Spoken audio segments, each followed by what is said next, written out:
Amados, ontem foi sexta-feira,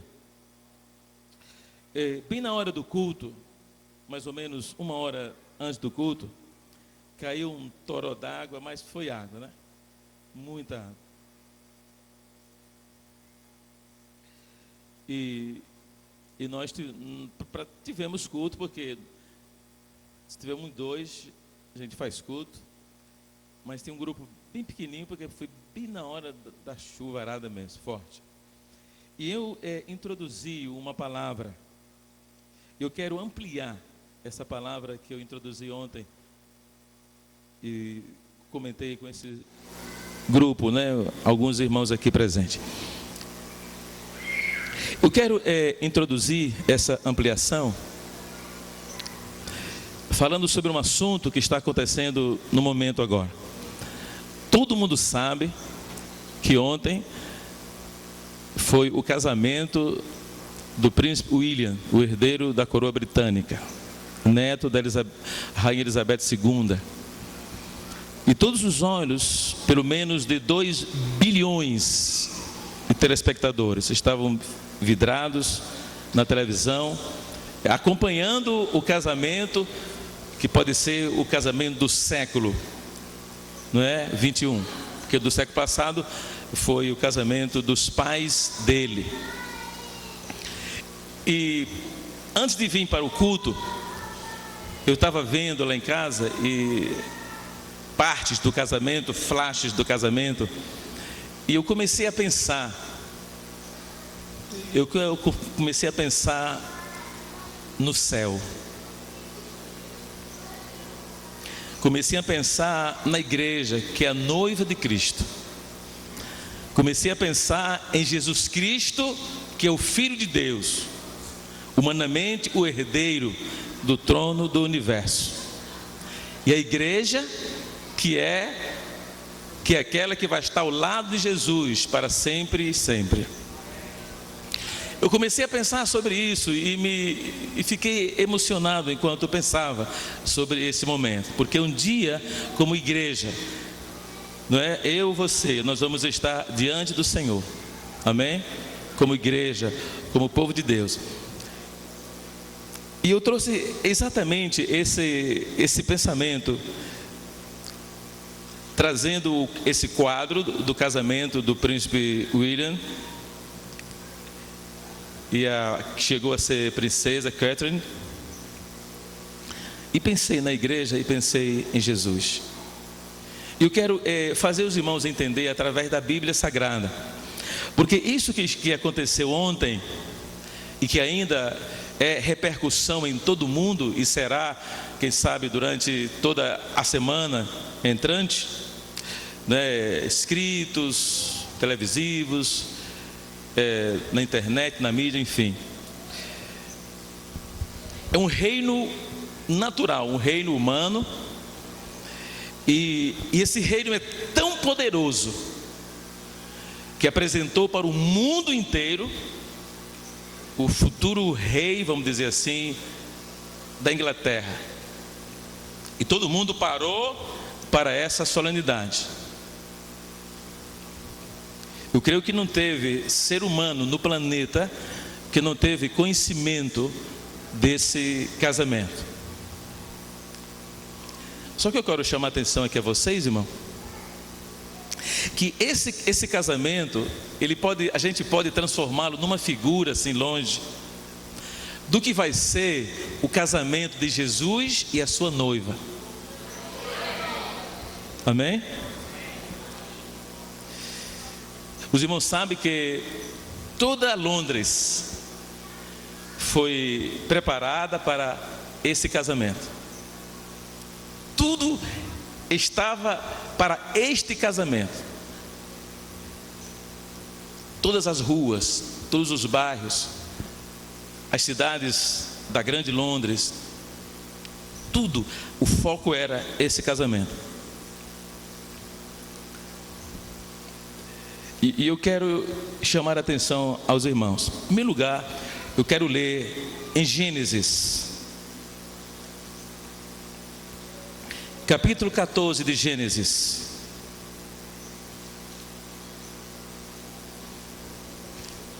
eu dizia ontem que muitos rapazes, eu disse ter homens, muitos homens gostariam de ser o príncipe William,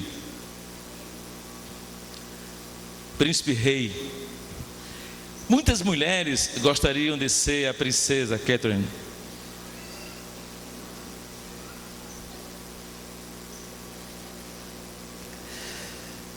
Só que depois que você ler esse texto e os outros, você vai mudar de ideia. Gênesis 14, quem achou diga amém, verso 18, diz assim: E Melquisedeque, rei de Salém, trouxe pão e vinho, e era este sacerdote do Deus Altíssimo, e abençoou e disse: Bendito seja Abrão, do Deus Altíssimo, o possuidor dos céus e da terra. E bendito seja o Deus Altíssimo, que entregou os teus inimigos nas tuas mãos e deu-lhe o dízimo de tudo. Só o verso 18 novamente. E Melquisedeque, rei de Salém, trouxe pão e vinho, e era sacerdote do Deus Altíssimo. Então aqui é a primeira menção de Melquisedeque.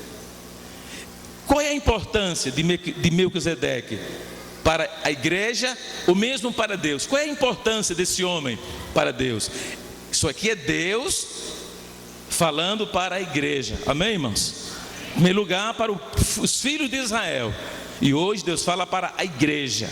Isso aqui é Deus falando para você, Deus dizendo quem é você, qual é a sua origem, qual é a sua importância, amém? E qual é a sua posição na terra. É Deus falando, diga, Deus falando comigo.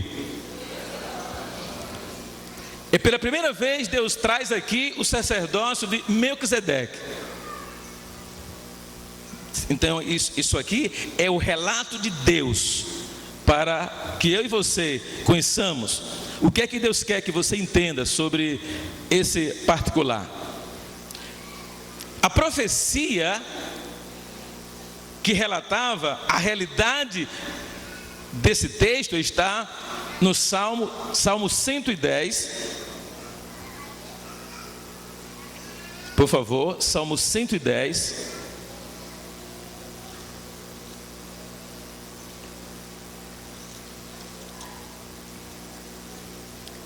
E o verso 4. Diz assim: Jurou o Senhor e não se arrependerá. Tu és um sacerdote eterno, segundo a ordem de Melquisedeque. Deus está falando aqui de Jesus. Jurou o Senhor, jurou Deus, e não se arrependerá. E aponta para Jesus e diz: Tu és um sacerdote eterno, segundo a ordem de Melquisedeque. Então Deus criou uma ordem sacerdotal. Existem duas ordens sacerdotais na Bíblia. A primeira ordem sacerdotal é esta, é a ordem de Melquisedeque. Quem era Melquisedeque? Gênesis apresenta dizendo que ele era rei de Salém. Também diz que ele era sacerdote. Mas vamos ler daqui a pouquinho, lá em Hebreus, Hebreus 7, diz que ele era também rei de justiça. Então ele tinha o poder de ser rei de uma cidade, rei de Salém, que é Jerusalém, sacerdote do Deus Altíssimo, e também era rei de justiça. É essa ordem que Jesus Cristo faz parte. Amém? A segunda ordem é a ordem de Arão. A ordem de Arão, ela terminou. Ela teve um princípio, ela teve um fim. Mas a ordem de Melquisedeque, ela não termina. Ela nem tem princípio e nem tem fim. Amém, irmãos? Ela é uma ordem eterna. Aleluia. Então Jesus é o o sacerdote eterno segundo a ordem de Melquisedeque. Então Melquisedeque é uma figura de Jesus. Jesus é a realidade. Jesus é o cumprimento profético de Melquisedeque. Amém, irmão? Jesus é. Mas a Bíblia diz, lá em Hebreus, por favor, abra sua Bíblia em Hebreus, no capítulo 6, e o verso 20.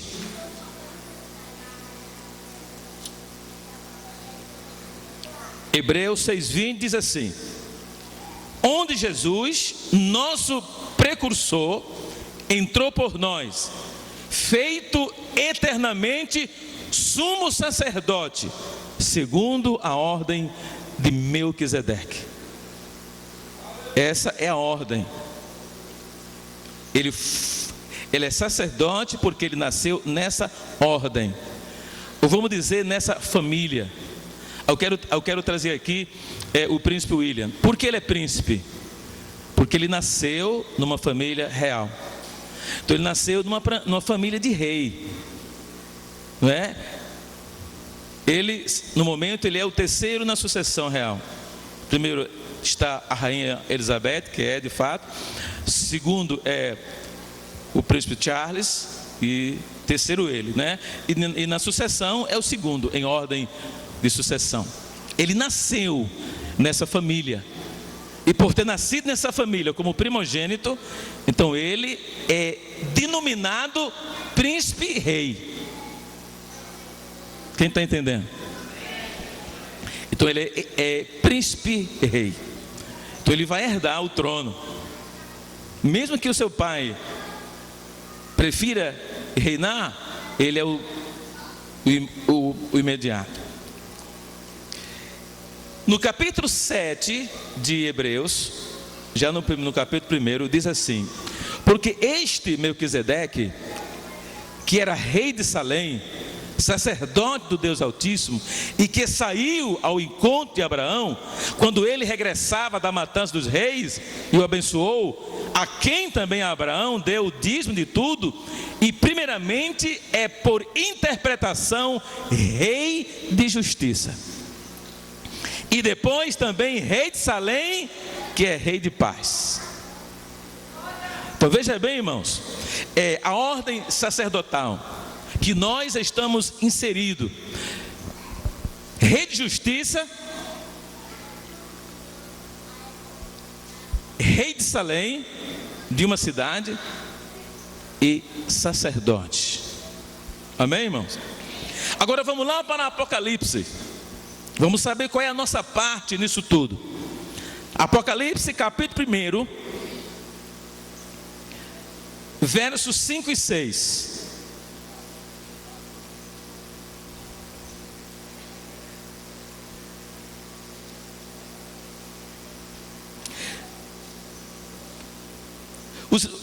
Os irmãos que encontraram Apocalipse, dá uma marcadinha aí nele e vamos ler João 1. Evangelho de João, capítulo 1. Eu acho que é interessante lermos João 1 antes de lermos Apocalipse 1, 5, 6. Amém? João 1, verso 11. Quem achou, diga amém. Veio para o que era seu. Quem? Jesus. Quem é Jesus? Rei de justiça, rei de Salém, sacerdote, sumo sacerdote.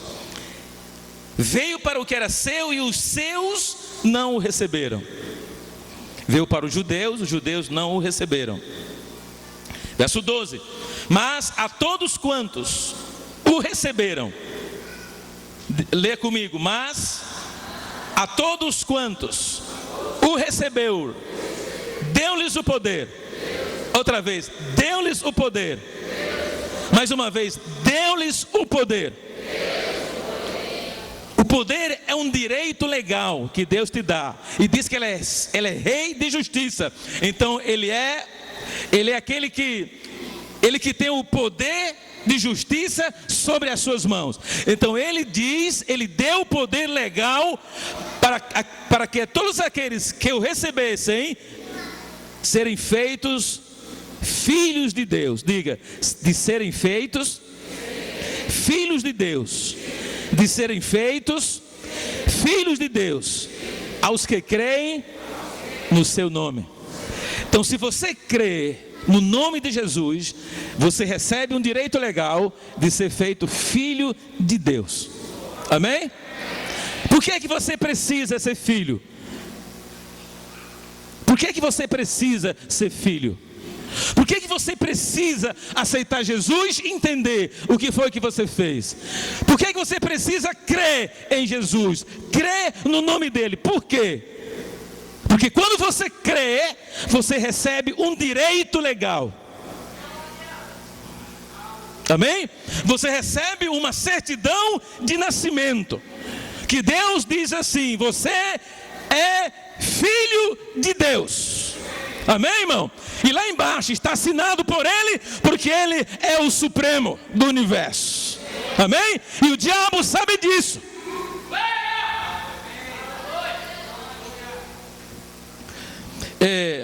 Os Estados Unidos tinham algumas autoridades americanas que vinham enchendo a paciência do presidente Barack Obama, dizendo que ele não era americano nato, que ele havia nascido no Quênia, porque o pai dele é africano.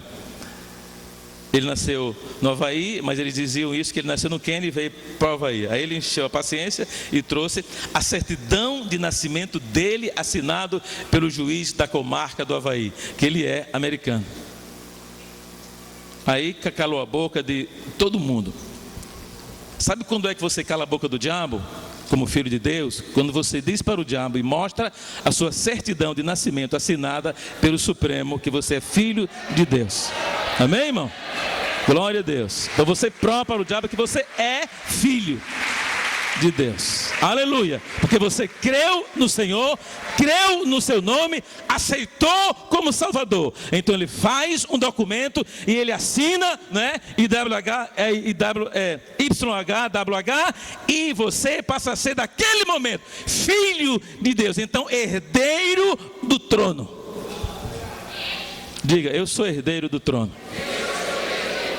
Agora vamos lá para Apocalipse, capítulo 1 e verso... Apocalipse, capítulo 1 e verso 5 e 6.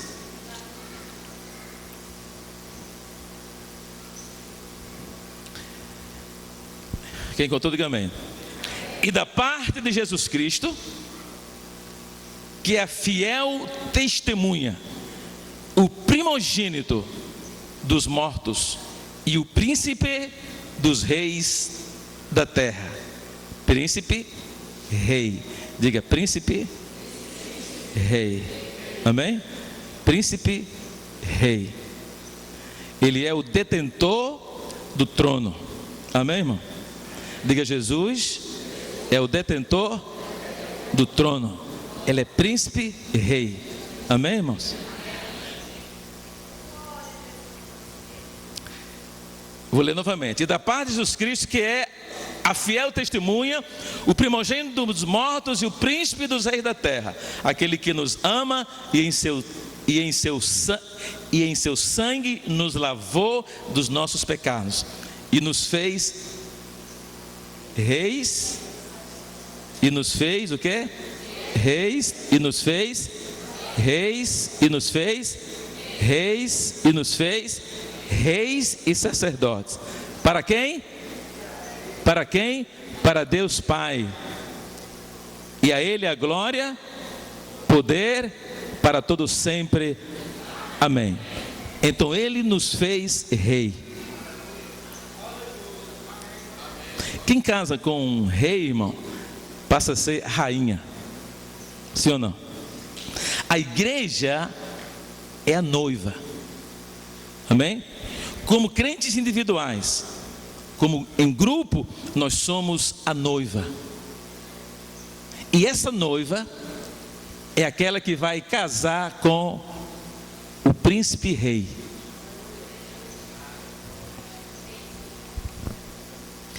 Então a Bíblia diz que você é um rei, e se é mulher, você é, olhando desse ponto de vista masculino e feminino, é uma rainha. Amém? Diga, eu sou rei. E as mulheres digam, eu sou rainha. Por que é, irmão, que a gente não entende essas coisas? Por que a gente nasce para ser águia e prefere ser uma galinha? Você sabia que a águia é a rainha das aves? Amém? Ela é a rainha, não tem ave como a águia. Ela é soberana. E por que os crentes nascem reis e rainhas e preferem ser galinhas de quintal? Não se sinta ofendido, é a avezinha mesmo. A galinha, ela é muito diferente da águia, irmão. A galinha nem pula muito, se voa, não passa de 1 metro de altura. Só olha para o chão. A águia, não, irmão. Só a envergadura das asas da águia, de ponta a ponta, é mais ou menos 3 metros. Não tem ave que voe mais alto do que a águia. Não tem olhos que vejam mais do que os olhos da águia. Se os nossos olhos fossem poderosos como os olhos de uma águia, o tamanho dos nossos olhos era maior do que o do Alisson. Era como uma laranja.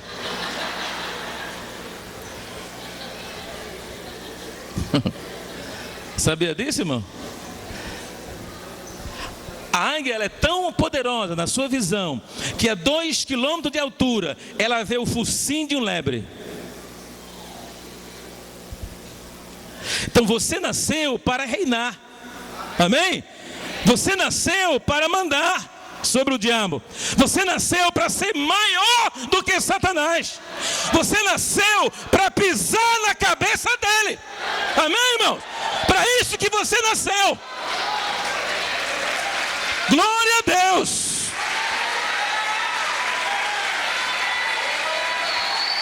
Você tem que entender isso. É a Bíblia que diz: Ele, pelo sangue dele, te fez rei. O diabo sabe disso, o capeta menor sabe disso, os demônios sabem disso, todo o inferno sabe disso. E muitas vezes o crente não sabe. Vive aí, irmão, cabisbaixo, né? Deprimido, depressivo, preocupado, medroso. Não, amado, nada disso. Ele te fez rei e sacerdote. E a ordem pela qual ele te fez não se termina. Não se termina. Essa ordem do reinado britânico um dia vai acabar, mas a ordem de Deus jamais acaba. É eterna, segundo a ordem de Melquisedeque. É eterna. Amém? O que é mais anerente a um rei? A rainha da Inglaterra é aquela que mais se expõe ao mundo pelo poderio britânico, sempre está com uma coroa diferente na cabeça. E ali, mano, não é bijuteriazinha não, viu? Comprado na esquina não. Ali é pedras preciosas, ouro. Uma coroa daquela é melhor levar a rainha do que a coroa.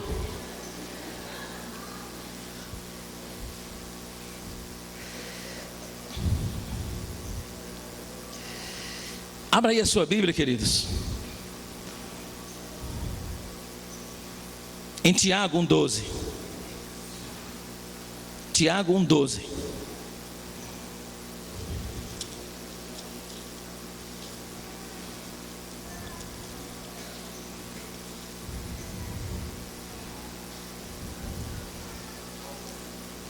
Para cada ocasião ela tem uma coroa especial. E você? Diga assim, e eu?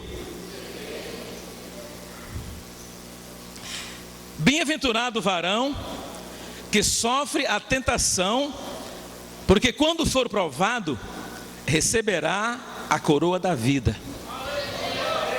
Amém, irmão? A qual o Senhor tem prometido aos que o amam. Tem uma coroa no céu que Jesus prometeu para aqueles que forem fiéis. Sabe por que é a coroa da vida? É porque você nunca vai morrer. Amém? Diga, Satanás. Sabe por que o Senhor vai me dar uma coroa da vida? Porque eu nunca morrerei. E sabe a prova? Apocalipse 2:10. Abra aí rapidinho, Apocalipse 2:10.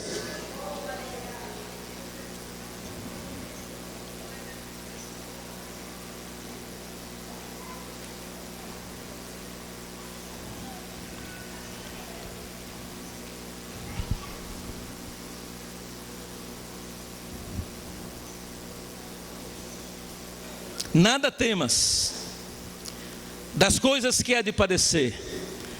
Eis que o diabo lançará algum de vós na prisão para que sejais tentados.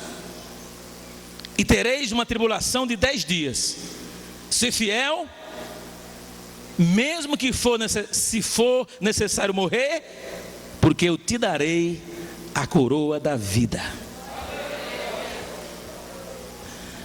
Diga, o diabo nunca pode me matar. Diga, o diabo nunca pode me matar. Porque o Senhor já prometeu para mim a coroa da vida. Amém? Essa não é a última coroa. 2 Timóteo 4:8. 2 Timóteo 4:8.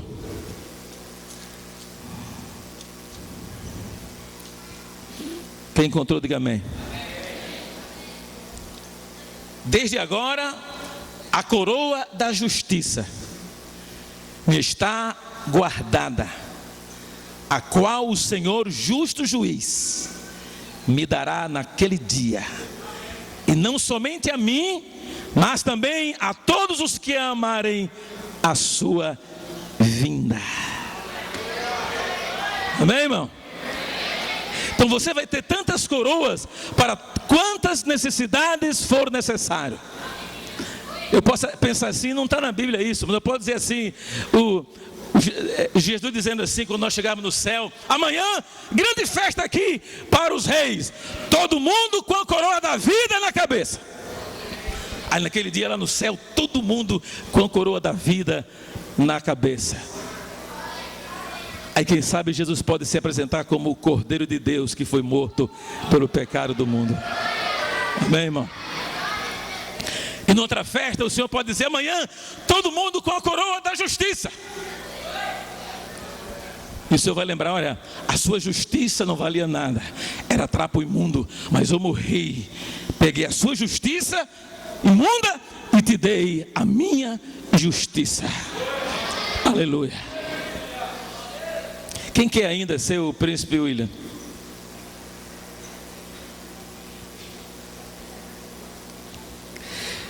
Primeira Pedro 5:4.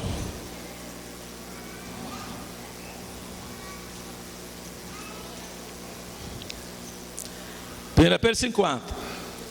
E quando aparecer o sumo pastor, alcançareis a incorruptível coroa de glória.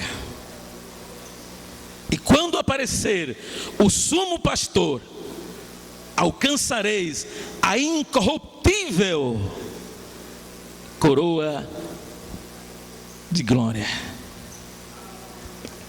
Irmão, incorruptível quer dizer que não é corrompida. Se você se corromper por R$1, você é corrupto. Não é pelo valor, é pela atitude.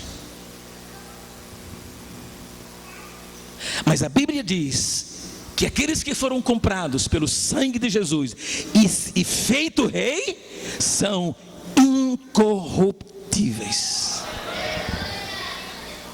Amém, amados? Não são corruptos, nem em suas ideias, nem em seus pensamentos. não são corruptos em suas ações.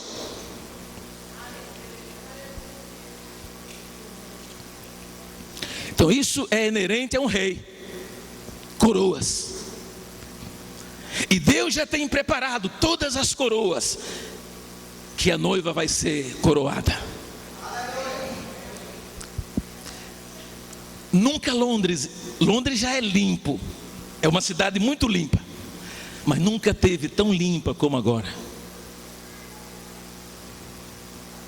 O tapete era vermelho como esse aqui, mas irmão, só de flores diz que foram gastos 1 milhão, mais de 1,5 milhão de flores. Tudo é impecável. A abadia onde eles se casaram, foi gasto muito dinheiro. Os carros usados, as carruagens que tinha até ouro nelas, embelezamento. Abra a Bíblia aí em Apocalipse. Apocalipse 21.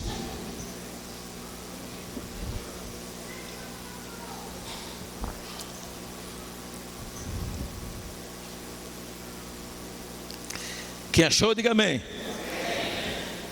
Capítulo 21, verso 9. E veio um dos 7 anjos que tinham as 7 taças cheias das últimas 7 pragas, e falou comigo dizendo: vem, mostrar-te-ei a esposa, a mulher do Cordeiro. Sabe quem é, irmão? A esposa, a mulher do Cordeiro?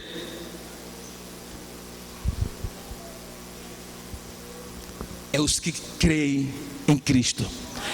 É os que foram comprados pelo sangue de Jesus e foi feito rei.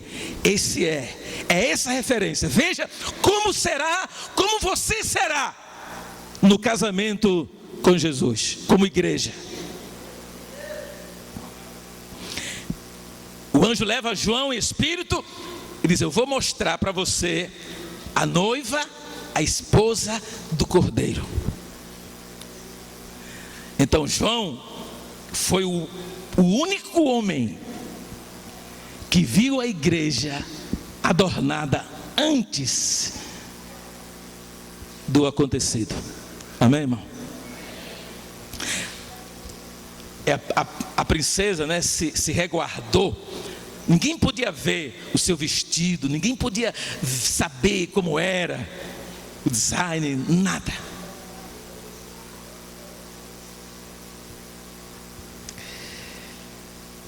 Elevou-me, verso 10, elevou-me em espírito a um grande alto monte e mostrou-me a grande cidade.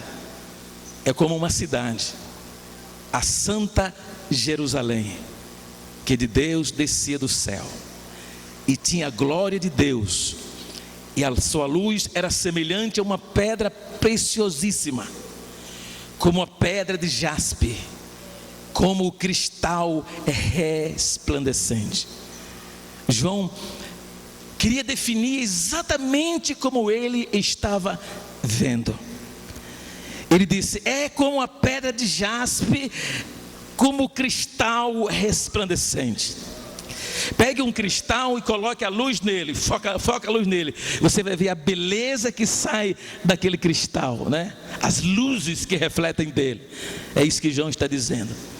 E tinha um grande e alto muro, com 12 pérolas, com 12 portas, e nas portas 12 anjos, e nomes escritos sobre elas, que são os nomes das 12 tribos de Israel. Da banda do levante tinha 3 portas, da banda do norte tinha 3 portas, da banda do sul 3 portas, da banda do poente 3 portas, e o muro da cidade tinha 12 fundamentos, e neles os nomes dos 12 apóstolos do Cordeiro. E aquele que falava comigo tinha uma cana de ouro para medir a cidade, e as suas portas e o seu muro. E a cidade estava situada em quadrado, e o seu comprimento era também como a sua largura. E mediu a cidade com a sua cana até 12.000 estádios, e o seu comprimento, largura e altura eram iguais. E mediu o seu muro de 144 côvados, conforme a medida de homem, que é do anjo. E a fábrica do seu muro era de jaspe, e a cidade de ouro puro, semelhante a vidro puro. E os fundamentos do muro da cidade estavam adornados de toda a pedra preciosa.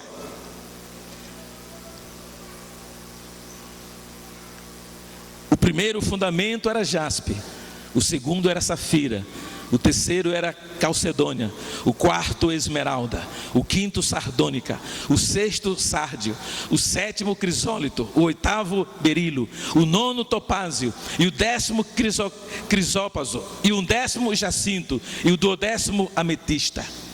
E as 12 portas eram 12 pérolas. Cada uma das portas era uma pérola. E a praça da cidade de ouro puro, como vidro transparente. E nela não vi templo, porque o seu templo é o Senhor Deus Todo-Poderoso e o Cordeiro. E a cidade não necessita de sol, nem de lua, para que nela resplandeçam, porque a glória de Deus a tem alumiado, e o Cordeiro é a sua lâmpada. Essa é a noiva do Cordeiro, a mais bela princesa de todo o universo.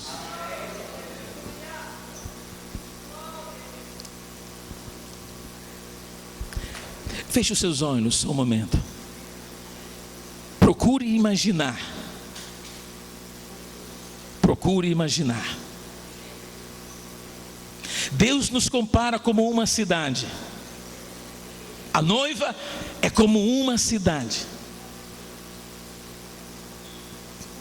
Catherine fez Londres parar.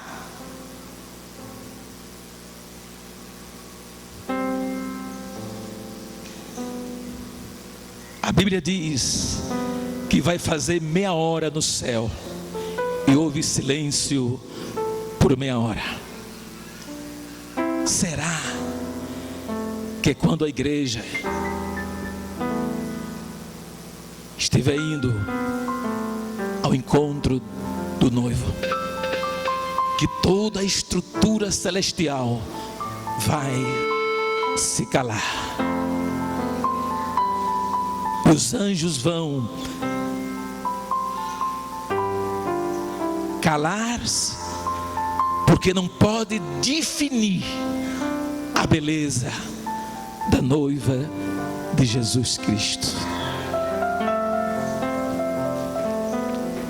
Irmão, a noiva de Jesus é uma moça sem mácula, sem contaminação. A noiva de Jesus não o trai com o mundo. A noiva de Jesus não o trai com os prazeres da carne. A noiva de Jesus é pura e imaculada. É bela. Ela é bela. Toda esta beleza estará estampada sobre a igreja de Jesus. Aleluia. Glória a Deus.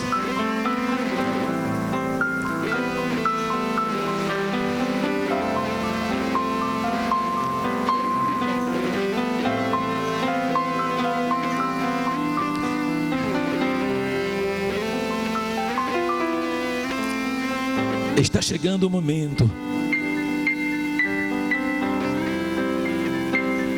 em que Jesus receberá a ordem do Pai para vir buscar a sua noiva. Ele disse que a hora ninguém sabe. Ninguém sabe disso, nem os anjos sabem, nem o Filho sabe, somente o Pai. Jesus, como Deus, se recusa a saber o que somente é inerente ao Pai saber, somente a glória saber. Ele se recusa a saber, como homem, qual é a hora em que ele virá buscar a sua tão amada noiva. E a Bíblia diz que somente as festas de bodas durará 7 anos. 7 anos.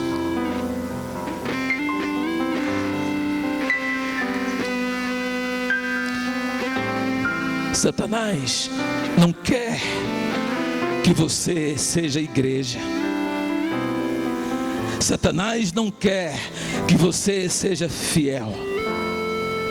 Ele não quer que você seja puro, incontaminado, incorruptível. Ele não quer. Ele quer que você se suje como um porco na lama. Mas Jesus te comprou com o seu sangue e fez um documento de filiação e disse para você: tu és o meu filho.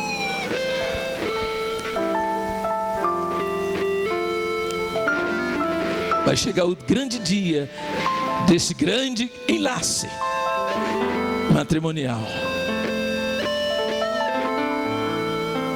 Esta vai ser a maior festa de toda a história, na terra e no céu. Aleluia. Coloquem-se em pé, por favor. Coloquem-se em pé. Fiquem.